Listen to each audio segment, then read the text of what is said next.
ஸ்ரீமதே ராமானுஜாய நமக. ஆண்டாள் திருவடிகளே சரணம். ஸ்ரீ விஷ்ணு சித்த குலநந்தன கல்பவல்லி ஸ்ரீரங்கராஜ ஹரிச்சந்தன யோக திருஷ்யாம் சாட்சாட்சமாம் கருணையா கமலாமிவான்யாம் கோதாம் அனன்ய சரணௌ சரணம் பிரபத்தே. அன்னவயல் புதுவை ஆண்டாள் அரங்கற்கு பன்னிதிருப்பாவை பல்பதியம் இன் இசையால் பாடிக் கொடுத்தாள் நற்பாமாலை பூமாலை சூடிக் கொடுத்தாளை சொல்லு. சூடிக் கொடுத்த சுடர்கொடியே தொல்பாவை பாடி அருள வல்ல பல்வளையாய் நாடினீ வேங்கடவர்க்கு என்னை விதி என்ற இம்மாற்றம் நாம் கடவா வண்ணமே நல்கு. ஆஸ்திக அன்பர்களுக்கு அடியேனின் பணிவான நமஸ்காரம். இந்த 18ஆம் பாசுரம் சிறப்பானது. 4000 பாசுரங்கள் திவ்ய பிரபந்தத்துல 4000த்துல இந்த ஒரு பாசுரத்துல தான் மகாலட்சுமியினுடைய வைபவம் சொல்லப்பட்டிருக்கு. அவளுக்குன்னே அமைந்த பாசுரம் இந்த பாசுரம். இது இந்த பாசுரத்தினுடைய முதல் சிறப்பு. வேதத்துல ஸ்ரீ சூக்தம் அப்படிங்கிற பகுதி இருக்கு. அத வேதம் படிச்சவா தான் சொல்ல முடியும், எல்லாராலையும் சொல்ல முடியாது. அந்த ஸ்ரீ சூக்தம் சொன்னா மகாலட்சுமி தாயாரோட பரிபூர்ண அனுகிரகம் கிடைக்கும். சாஸ்திர விதியை மீறாம, ஆனா அதே சமயம் தாயாரோட அனுகிரகமும் கிடைக்கும்படி பண்ணிட்டா ஆண்டாள். எப்படி? ஸ்ரீ சூக்தத்தோட தமிழாக்கம் தான் இந்த பாசுரம். இந்த பாசுரத்தை சொன்னா ஸ்ரீ சூக்தம் சொன்ன பலன், மகாலட்சுமியோட அனுகிரகமும் கிடைக்கும். இது இந்த பாசுரத்தின் 2வது சிறப்பு. லக்ஷ்மி பிராட்டி 6 செயல்களை பண்றா. அதனால்தான் அவளுக்கு ஸ்ரீ அப்படிங்கிற திருநாமம். அவள் பண்ற 6 செயல்களையும் இந்த பாசுரத்துல வச்சிருக்கா ஆண்டாள் நாச்சியார். இது இந்த பாசுரத்தின் 3வது சிறப்பு. பகவத் ராமானுஜருக்கு உகந்த பாசுரம் இந்த பாசுரம். திருப்பாவை ஜீயர்ங்கிற பட்டத்தை பெற்றவர் பகவத் ராமானுஜர். இந்த பாசுரத்தின் 4வது சிறப்பு இது. இத்தனை சிறப்புகளையும் இன்னைக்கு நாம் அனுபவிப்போம். பாசுரத்தை அனன்யா என்ற சின்ன பெண் 7ஆம் கிளாஸ் தான் படிக்கிறா. அவள் பாடியிருக்கா. அதை கேட்போம்.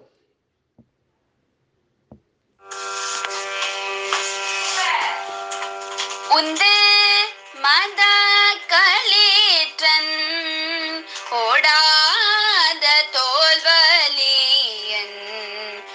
உந்து மத களீற்றன் ஓடாத தோல்வலியன்.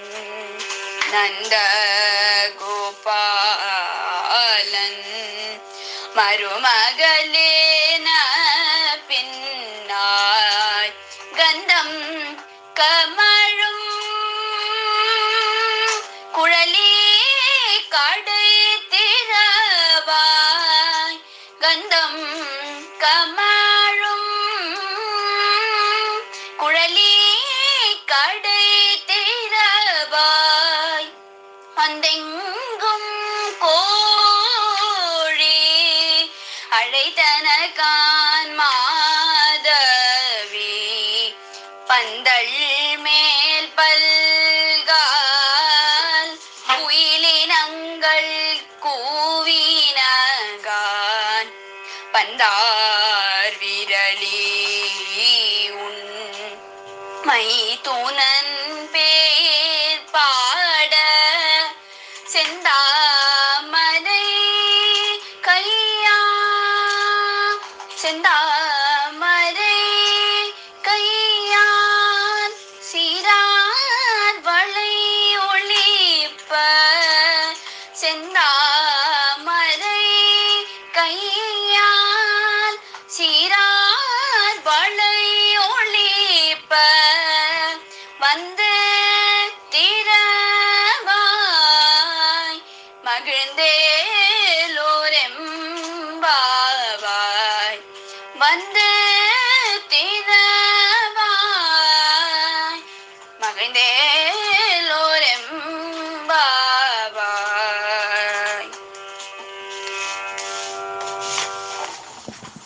அனன்யா, குட் அட்டம்ப்ட் ரொம்ப நன்னா பாடியிருக்கம்மா. உந்து மதகளிற்றன் ஓடாத தோல்வலியன் நந்தகோபாலன் மருமகளே நப்பின்னாய் கந்தம் கமழும் குழலி கடை திறவாய் வந்து எங்கும் கோழி அழைத்தனகான் மாதவி பந்தல் மேல் பல்கால் குயிலினங்கள் கூவினகான் பந்தார் விரலி உன் மைத்துணன் பேர்பாட செந்தாமரை கையால் சீரார் வளையொளிப்ப வந்து திறவாய் மகிழ்ந்தேலோரெம்பாவாய். நேற்றைய பாசுரத்துல எல்லாரையும் எழுப்பினான். ஆனா கண்ணன் மட்டும் ஏந்துக்கல. ஏன்? பிராட்டி இல்லாத பெருமாளா அப்படிங்கிறார் பெரியவாச்சன் பிள்ளை. பிராட்டிய எழுப்பாம பெருமாளை எழுப்ப முடியுமா? அதனால பிராட்டிய எழுப்புறார்கள் இன்றைக்கு.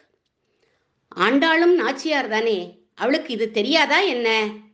ஏன் பிராட்டியை விட்டுட்டு கண்ணனை போய் எழுப்பினா அப்படின்னா, கண்ணனை பார்த்த ஆர்வத்துல அவன் பேர்ல உள்ள பிரேமையில அவனை எழுப்பிட்டாளாம். ஆத்திரம் கொண்டவர்க்கே கிளியே சாத்திரம் உண்டோடி அப்படிங்கிறார் பாரதியார் கூட. தவற உணர்ந்துட்டா பலராமரும் ஆச்சாரிய ஸ்தானத்துல இருந்து இவாளுக்கு சொல்லி கொடுக்கிறார். கண்ணன் தனி அறையில நப்பிண்ணை பிராட்டியோட சயனிச்சுருக்கான். தாயார முதல்ல எழுப்புங்கோ அப்படின்னு பலராமர் நம்பி மூத்த பிரான் சொல்லி கொடுக்கிறார். ஏன் பிராட்டி மூலமா பெருமாள் கிட்ட போகணும்? வேதம் பெருமாளை அக்னி அப்படின்னு சொல்றது. நாம அவர் முன்னாடி போய் நின்னா அவர் சுட்டு எரிச்சுடுவார். அந்த அளவுக்கு அவருக்கு கருணை இல்லையா நம்ம கிட்ட அப்படின்னா, அவர் கருணை உள்ளவர் தான். ஆனா நாம நிறைய பாபங்களை பண்ணிட்டு அவர் முன்னாடி போய் நின்னா நிச்சயம் அவருக்கு கோபம் தானே வரும். பக்கத்துல மகாலட்சுமி எப்படி இருக்கான்னா தண்ணீரை போல இருந்துட்டு கோபங்கிற அக்னி பகவானுக்கு வந்தா அதை அணைச்சு நமக்கு அனுகிரகம் பண்ணும்படி பெருமாளை தூண்டி விடுறாள், ரெக்கமெண்ட் பண்றா நமக்காக. இதுக்கு புருஷகாரம் அப்படின்னு பேர். அப்போ தாயார்கிட்ட போகணும்னா ஏதாவது ரெக்கமெண்டேஷன் வேணுமா அப்படின்னு கேட்கிறார்கள். நெருப்பை அணைக்கத்தான் நீர் வேணும், நீருக்கு அவசியம் இல்லை, நம்ம நேர தாயார்கிட்ட போகலாம் அப்படிங்கிற பிள்ளை லோகாச்சாரியாரும். போன பாசுரத்துல சொன்னோம், அடியார்களை முன்னிட்டு ஆச்சாரியன் மூலமா பெருமாள் கிட்ட போகணும் அப்படின்னு. அடியார்கள் பெருமாள் கிட்ட கொண்டு போய் நிறுத்திடுவா. அனுகிரகம் பண்ற சுச்சுவேஷன்ல பிராட்டி நமக்காக வாதாடி அவனோட அருளை பெற்று கொடுப்பவள், சிபாரிசு பண்ணுவா அவள். பாசுரத்துக்குள்ள போறதுக்கு முன்னாடி இன்றைய காட்சியில சில கேள்விகள்லாம் வருது. நப்பிண்ணை யாரு? அவளோட எப்போ கண்ணனுக்கு கல்யாணம் ஆச்சு? நேற்று வரை குழந்தையா இருந்தானே, இன்னைக்கு எப்படி இளைஞனா ஆனான்? ரூம் தனியா எப்படி வந்தது? இந்த கேள்விகளுக்கு உண்டான பதில பார்ப்போம் இப்போ. சுவாமி தேசிகன் யாதவாப்யுதயம் அப்படிங்கிற காவியத்துல சொல்றார், யசோதைக்கு ஒரு அண்ணன் கும்பன் அப்படின்னு பேரு. மிதிலையில இருந்தார் அவர். அவரும் நந்தகோபர் மாதிரி ஒரு கோபர். அவருக்கு கண்ணன் பிறந்து 2 வருஷம் கழிச்சு ஒரு பெண் குழந்தை பிறந்தா. அவளுக்கு தான் பின்னை அப்படின்னு பேர் வச்சார்கள். அவள் ரொம்ப நல்லவள், அதனால நப்பிண்ணை அப்படின்னே கூப்பிடுவார்கள். இவளுடைய அப்பா கும்பனுக்கு ஒரே கவலை, இந்த பெண்ணுக்கு நல்ல கணவர் அமையணுமே அப்படின்னு 7 சிறிய காளை கன்றுகளை கொண்டு வந்து வளர்த்தார். இது பெருசான உடனே யார் இவைகளை அடக்கிறாளோ அவளுக்கு பெண்ணை கொடுக்கலாம் அப்படின்னு அந்த கன்றுக்குள்ள கம்சனுடைய ஆட்கள் பூந்து அதை முரட்டு காளையா பண்ணிட்டார். ஒரு தடவை யசோதை 5 வயது கண்ணனை அழைச்சுண்டு அண்ணாவாத்துக்கு வந்தா. நப்பிண்ணைக்கு அப்ப 3 வயசு. கண்ணனுடைய அழக பார்த்த கும்பன் வருத்தப்பட்டான்.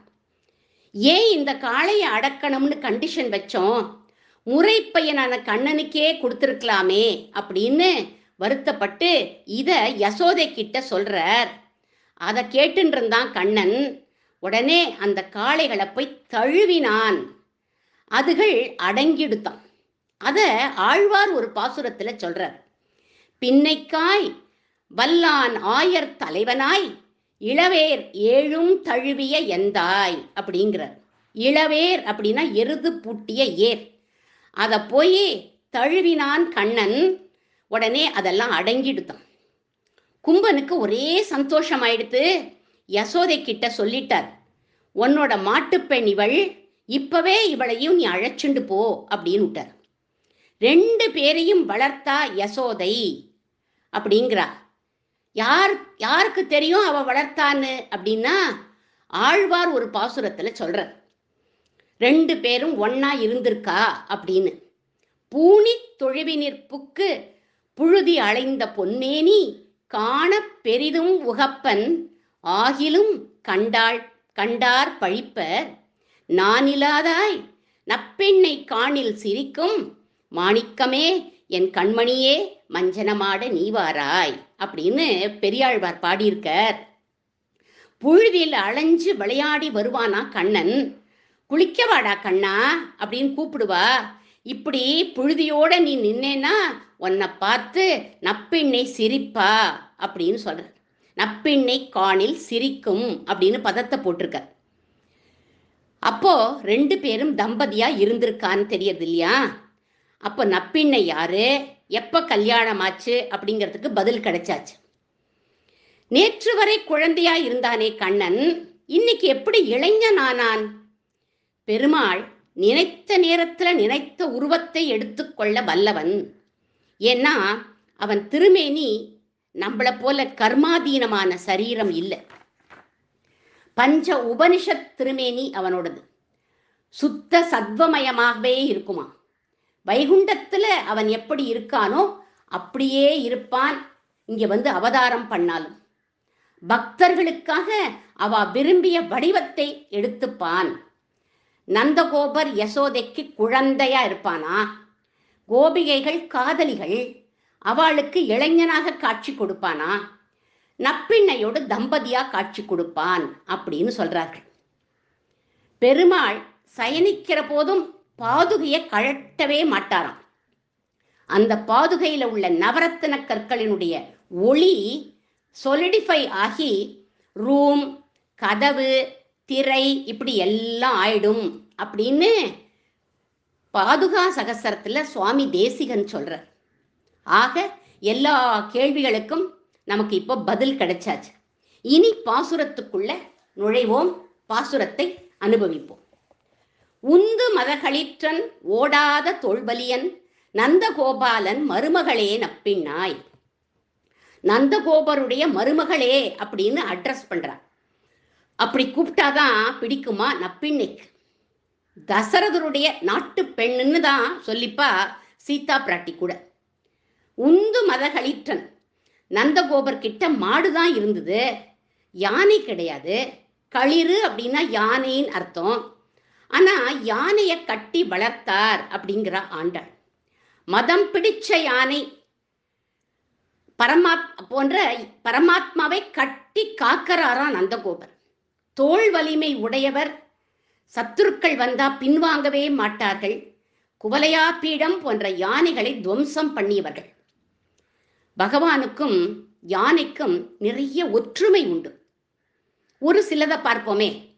யானை தர்சனம் பார்த்தாலே விசேஷம்.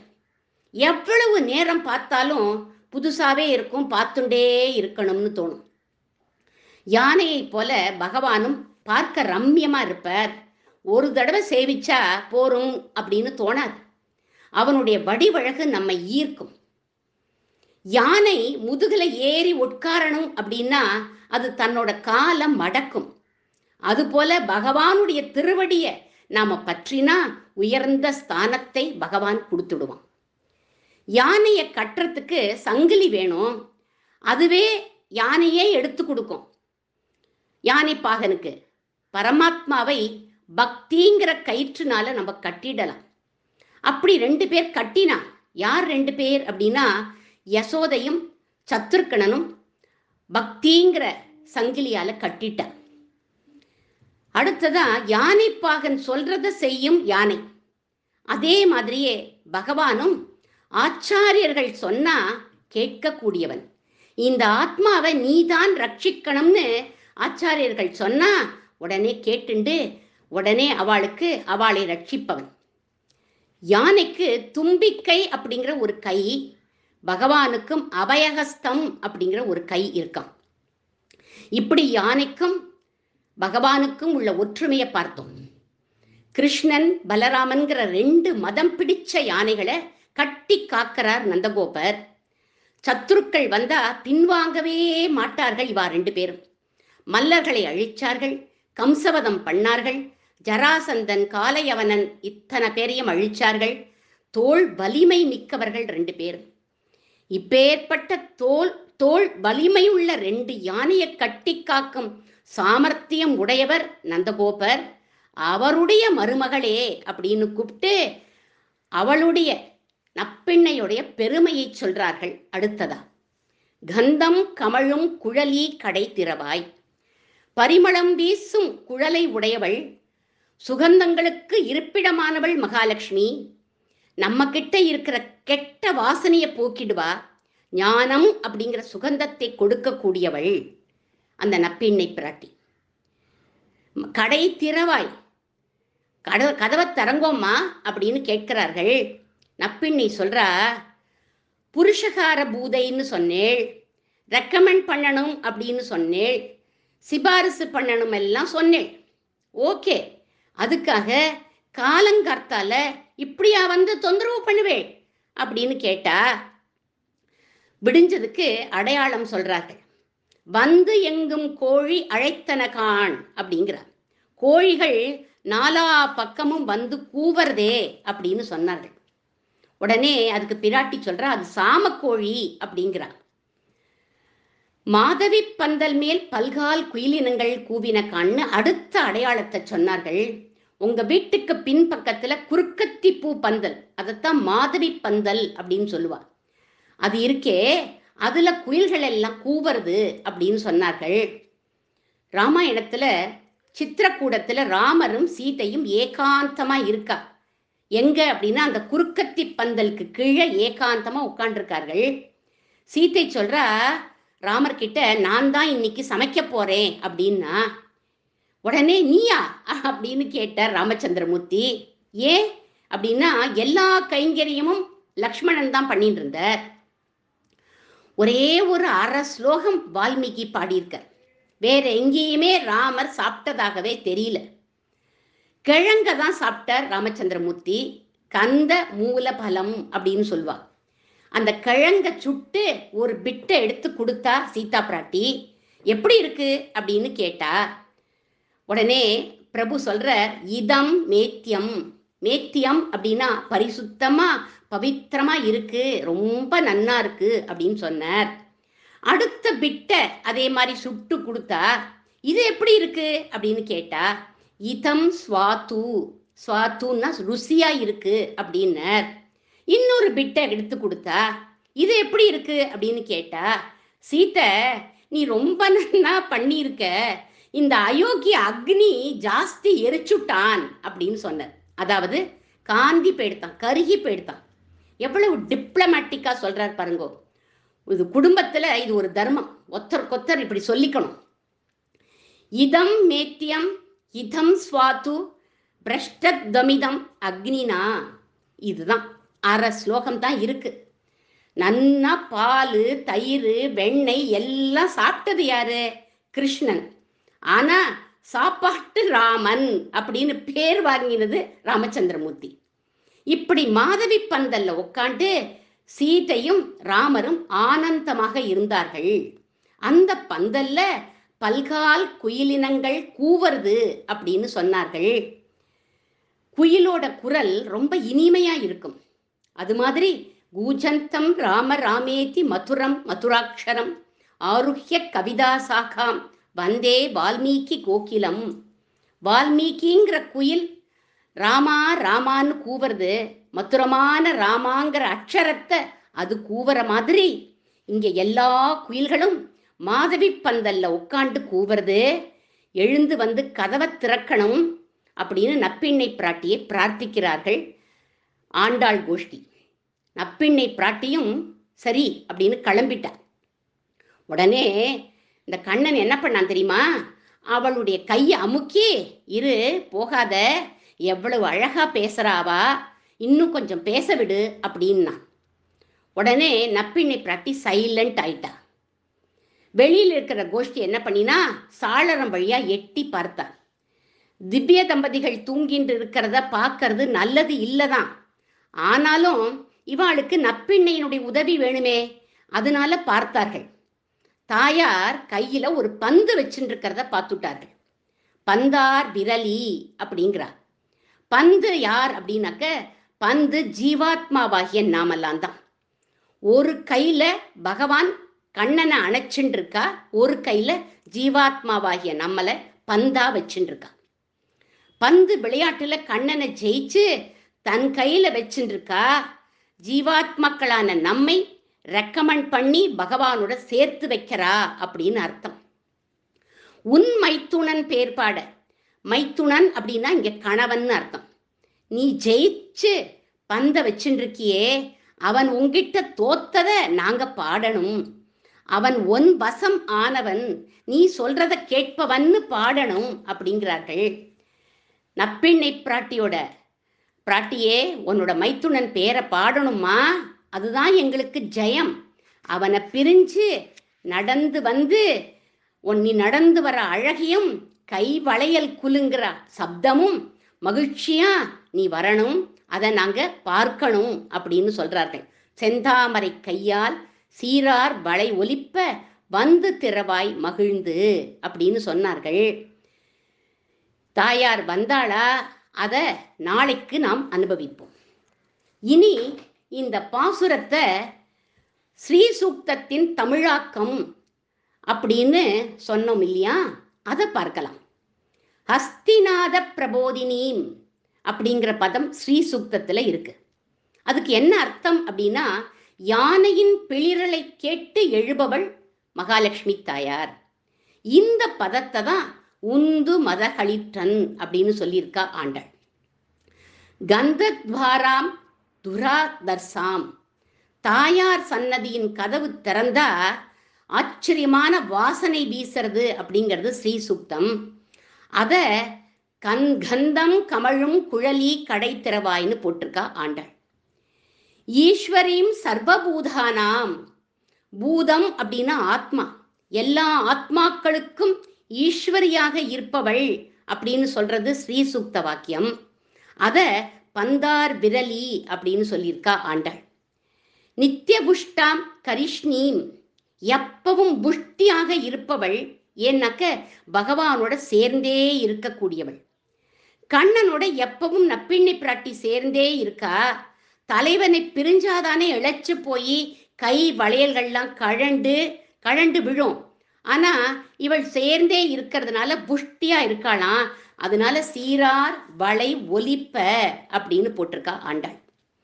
தாமரைக்கு நெருக்கமானவள் தாயார். அதனால ஸ்ரீசூக்தத்துல பத்மப்ரியே பத்மினி பத்மஹஸ்தே பத்மாலயே பத்மதலாய தாட்சி அப்படிங்கிறது. அதனால நம்ம ஆண்டாளும் செந்தாமரை கை அப்படின்னு சொல்லியிருக்கா. ஸ்ரீ மா தேவீர் ஜுஷதாம், அந்த லக்ஷ்மி எப்பவும் எங்கிட்ட மகிழ்ச்சியோட இருக்கட்டும் அப்படிங்கிறது தான் இந்த ஸ்ரீசுக்தியினுடைய பிரார்த்தனை. அத வந்து திறவாய் மகிழ்ந்து அப்படின்னு சொல்லிட்டா ஆண்டாள். இந்த பாசுரத்தை சொன்னா ஸ்ரீசுக்தி சொன்ன பலன். அதனால தான் கோஷ்டியில இந்த பாசுரத்தை 2 தடவை அனுசந்தானம் பண்ணுவார்கள் நம் பெரியவர்கள். அடுத்ததா இந்த பாட்டு ராமானுஜருடைய பெருமையை சொல்வதாக அமைஞ்சிருக்குன்னு சொன்னோம். ராமானுஜர் யார் அப்படின்னா, யானையை போன்றவர் அவர். உந்து மதகளிற்றன், காம்பீரியத்துல யானை மாதிரி இருப்பாராம். அத திருவரங்கத்து அமுதனார் பாடுறார். பண்தரு மாறன் பசுந்தமிழ் ஆனந்தம் பாய ஆனந்தம் பாய் மதமாய் விண்டிட எங்கள் ராமானுஜ முனி வேழம்னா யானை அப்படின்னு அவர் பாடுறார். ஓடாத தோள் வலியன், காஞ்சிபுரம் அத்திவரதர் தோள் மேல ராமானுஜருக்கு ரொம்ப ஈடுபாடு. அதையும் அவரே பாடுறார். காண்டகு தோழன்னல் தென்னத்தியூரார் கடலினை கீழ் பூண்ட அன்பாளன் ராமானுசனை பொருந்தினமே அப்படின்னு பாடுறார். நந்தகோபாலன் மருமகளே நப்பின்னாய். ராமானுஜர் எப்பவும் தன்னை பின்னை அப்படின்னு தான் சொல்லிப்பார். பிற்பட்டவன், தாழ்ந்தவன், கிரேட்னஸை வெளியிலேயே காண்பிச்சுக்க மாட்டார். அவர் நைச்சி அனுசந்தானம் பண்ணிப்பார் எப்பவும். கந்தம் கமழும் குழலி, ஆச்சரியமான சிகையை உடையவர் பகவத் ராமானுஜர். அத அவருடைய சிஷ்யர் எம்பார் சொல்றார். பற்பமெனத்துகள் பைங்கழல் உந்தன் பல்லவமே விரலும்னு ஆரம்பிச்சு காரி சுதன்கழல் சூடிய முடியும் கன நற்சிகை முடியும் அப்படின்னு பாடுறார் அவர். அடுத்ததா பந்தார் விரலி, கையில 2 பந்து வச்சுட்டு இருக்காராம் ராமானுஜர். நித்திய விபூதிங்கிற வைகுண்ட பந்து, லீலா விபூதிங்கிற பூலோக பந்து, 2யும் சொத்தா கொடுத்துட்டார் ரங்கநாதர் ராமானுஜருடைய கையில. உடையவருங்கிற பட்டத்தையும் கொடுத்துட்டாராம் அவர். ராமானுஜர் பார்த்து யார் யார ரெக்கமெண்ட் பண்றாரோ இந்த லீலா விபூதி பந்துலேந்து நித்திய விபூதி பந்துக்கு பெருமாளே அனுப்பிடுவார். உண்மை துணன் நாராயணன் பேர்பாட வந்திருக்கோம், நீங்க என்ன பண்ணணும் அப்படின்னா செந்தாமரை கையால் சீரார் வளையொலிப்ப வந்து திறவாய் மகிழ்ந்து. உங்களுடைய செந்தாமரை கை, அவருடைய உபதேச முத்திரை மலரும் தாமரை போல இருக்கு, எங்களுக்கு தாங்கள் அனுகிரகம் பண்ணணும் அப்படின்னு ராமானுஜருடைய பெருமையை சொல்வதாக அமைஞ்சிருக்கு இந்த பாசுரம். ராமானுஜருக்கு திருப்பாவை ஜீயர் அப்படிங்கிற பட்டத்தை கொடுத்தது இந்த பாசுரம். திருப்பாவைய அனுசந்தானம் பண்ணிட்டே தான் இருப்பார் ராமானுஜர். ஸ்ரீரங்கம் வீதியில பிட்சைக்கு போற போது ஒரு நாளைக்கு இந்த பாசுரம் வரப்போது, அந்த பிட்சைக்கு போயிட்டு இருக்கிற போது இந்த பாசுரம் வந்தது. இவருடைய ஆச்சாரியனுடைய திருமாளிகை முன்னாடி நிற்கிறார். அப்போ ஆச்சாரியனுடைய குமாரத்தி கைவளை குலுங்க வந்து கதவை திறந்தா. நப்பிண்ணை பிராட்டியே திறந்துட்டாளோன்னு இவர் மயங்கி விழுந்துட்டாராம். அப்படி பாசுரத்தோட ஒன்றி இருக்க, அப்படி பாசுரத்தை அர்த்தத்தோட ஒன்றி அனுசந்திப்பாராம் எப்பொழுதுமே. நாம கூட திருப்பாவை சொல்றோம் அப்படின்னா மனசு ஒன்றித்தான் சொல்லணும் அப்படின்னு சொல்லுவார். இனி கடைசியாக நப்பிண்ணை பிராட்டிய 3 சம்போதனங்களை இட்டு அழைக்கிறார்கள் இந்த பாசுரத்துல. நந்தகோபாலன் மருமகளே, கந்தம் கமழும் குழலி, பந்தார் விரலி அப்படின்னு இந்த 3னால் ஸ்திரீ தர்மத்தை காண்பிச்சு கொடுக்கிறா நப்பிண்ணை பிராட்டி நமக்கெல்லாம். ஒரு பெண் புகுந்த வீட்டுக்கு பெருமையை சேர்க்கணும். அத நந்தகோபாலன் மருமகளே அப்படிங்கிற அடைமொழி காட்டுறது. கண்ணன் குழல் ஊதி எல்லாரையும் ஈர்ப்பான், அது மாதிரி நப்பிண்ணையின் கூந்தல் சுகந்தமும் எல்லாரையும் அவள் இடத்துல ஈர்க்கிறது. பக்தர்களை ஈர்க்கக்கூடிய தன்மையில 2 பேரும் சதுர்சமானவர்கள், அதாவது சமமானவாளா இருக்காளாம் 2 பேரும். கந்தம் கமழும் குழலியில கணவனுக்கு சமமா இருக்கா நப்பிண்ணை பிராட்டின்னு காண்பிக்கிறது. சம்சாரிகள் எவ்வளவு தப்பு பண்ணி இருந்தாலும் அவர்களை மன்னித்து ஏற்றுக்கொள்ளும் வாத்சல்யம் உள்ளவள்ங்கிறத பந்தார் விரலியில் காண்பிக்கப்படுறது.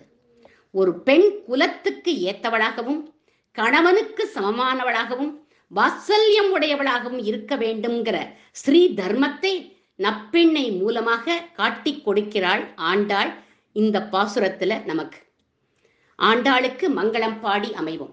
சதமகமணி நீலா சாரு கல்கார ஹஸ்தா ஸ்தனபர நமிதாங்கி சாந்திர வாத்சல்ய சிந்துஹு அழகவிநிகிதாபிஸ்ரக்விரா கிருஷ்ணநாதா விலசது ஹிருதி கோதா விஷ்ணு சித்தாத்மஜானக. ஆண்டாள் திருவடிகளே சரணம். ஆர்வத்தோடு கேட்ட உங்கள் எல்லோருக்கும் அடியேனுடைய நன்றி.